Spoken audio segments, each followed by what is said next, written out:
Welcome to this video on heat transfer. Now there are three main ways that heat can move, and they are convection, conduction and radiation. So let's start by looking at convection. Convection is the movement of heat in a fluid, and by fluid what I mean is liquids and gases. They're both described as fluid because they flow. Now if I were to heat this gas up here in this diagram, the particles would get more kinetic energy. They'd move around a lot faster. So what's going to happen to the amount of volume that these particles occupy? What's going to happen to the space that these particles take up if they start dancing around really, really quickly? Well, they're going to take up more space. Once they're moving around very, very fast, they're going to take up a lot more volume. So what happens is we get the same mass, the same number of particles. Mass is just stuff, number of particles. The amount of stuff hasn't changed. Six particles here, 6 particles here, so mass stays the same. But the volume increased because they took up more space, because they're jiggling around much faster. Now, what happens if the volume increases, the mass stays the same? What's going to happen to the density? Well, the density is going to go down. So what I'm saying is, when you heat a fluid up, the particles dance around, they take up more space, increased volume. This gives you a reduced density. Now, less dense things float. Less dense things move up when they're surrounded by more dense things. Okay, so we've got a nice demonstration of this here. We've got a beaker full of water and we've got some potassium permanganate in there to colour it. You can see a little convection current moving up there. So what's happening, there's a candle under here and it's heating the water up. Those particles are vibrating and start to take up a greater volume, so they get less dense. Less dense than the rest of the water, so it rises up. Hits the surface, moves sideways, and then it starts to cool down. And when it starts to cool down, it becomes more dense and it will begin to sink down. And you get what's called a convection current. So we can get air currents in our houses too, convection currents. Hot air from this radiator rising up, moving across the ceiling, hits a cold window, cools down, becomes more dense, and then sinks and goes across the floor, and we get this nice convection current building up. This is one reason why it's not a good idea to have your bed next to a window, because what will happen is the cold air will flow over you during the night as you sleep. Right, conduction. Conduction is the movement of heat through a solid. Now, metals are very good thermal conductors. Non-metals and gases tend to be poor thermal conductors. So poor thermal conductors are also known as insulators. So air, which is a gas obviously, is a bad thermal conductor and a good insulator because it doesn't allow heat to move easily through it. The mechanism by which this happens is you get these what are called delocalized electrons. In most materials, the electrons are stuck to their atoms. This plus charge of the nucleus holds the negative charge of the electron in, and each electron stays with its nucleus. In metals, this isn't the case. In metals, the electrons are free to move out and flow around. So we've got these delocalized electrons. And it's these delocalized electrons which will transfer the heat from the hotter parts to the cooler parts. Now, radiation. While convection and conduction need particles to move around, radiation, that's not the case. Radiation is a wave, and it's an electromagnetic wave. It doesn't need particles to collide with each other or space out or anything like that. It doesn't need electrons or anything. And this is fortunate for us because there are no particles in space, and so we need radiation to get the heat from the sun to planet Earth. And that's how heat from the sun reaches us, is this part here of the electromagnetic spectrum, infrared radiation or heat. This little thermogram here, you can see, this is taken with an infrared camera.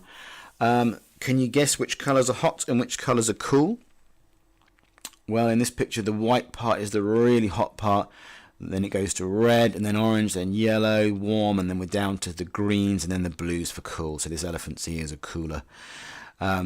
So let's talk about emitting infrared radiation and absorbing it. To emit means to give it off, and to absorb means to take in. Now, some surfaces are better than others at emitting and absorbing infrared. Black is the best for both. Black is the best colour for absorbing it, and you're familiar with this. If you go out on a hot summer's day and you're wearing black, you're going to get hot. And the reason you're going to get hot is because you're absorbing all that infrared. Black is also the best colour for emitting infrared as well, though. It does give off infrared the best as well. Shiny or white surfaces are generally best at reflecting infrared, And this is probably why lots of houses in very hot countries are painted white, to reflect that infrared and cool down. Now, let's talk about insulating homes. How do we keep the heat in our homes and reduce the cost, reduce our bills? If we're paying money to heat our houses, we don't want that heat leaking out. This is a thermogram, and you can see, like we saw before, the hot parts are red and white. So the windows and the roof here are really hot. Why is that? Because the heat is pouring out of this house. So what can we do to stop this?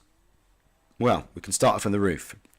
Really effective way of stopping heat loss, fiberglass roof insulation.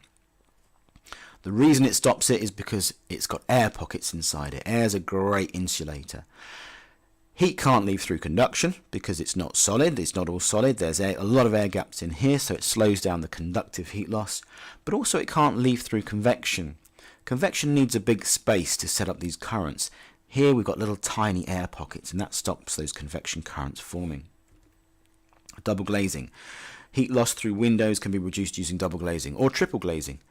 The gap between the two panes of glass is filled with air, so heat loss through conduction is reduced because air is a poor conductor of heat, and transfer by convection current is also reduced by making this gap as narrow as possible. If it's too narrow, you can't get a convection current and you won't lose heat through convection either. So all these methods stop heat loss through convection and conduction. Same story here with cavity wall insulation. All external walls have got two layers and a gap in between, an inner wall, an outer wall, and this gap. And this gap is filled with a foam. And what this means is you've got pockets of insulating air. If you only had one wall, what could happen is the heat could leave through conduction, through the solid and out to the outside air. It can't move through conduction here because there's no solid between here. Most of this is gas, so that stops conductive heat loss. And again, just like the fiberglass, because we've got little pockets, we can't have a convection current set up, and we don't lose heat through convection either. Other ways of stopping it: draft excluders, carpets, closing the curtains, all of these things. They may not cost so much money, but they do have a fairly significant effect at stopping heat loss in your house. Right, let's finish up. Let's have a look at something called payback time.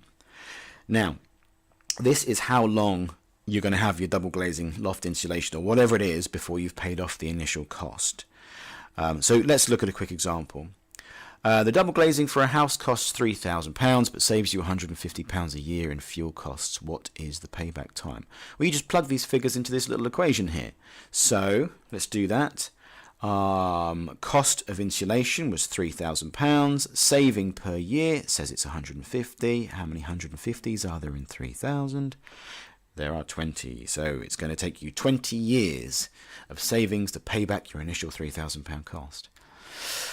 Now you might say, if you were only planning on living in that house for another 5 years, you might say, well, there's no point in me doing it because 5 years of £150, that's only going to save you £750. And you spent £3,750 saving. That doesn't sound like a good idea. But it's not quite that simple, because adding double or triple glazing to your house is going to increase the value of your house. So it's not quite as simple as I'm making out here. So that's it. That's heat transfer and keeping homes warm. Thank you very much for watching.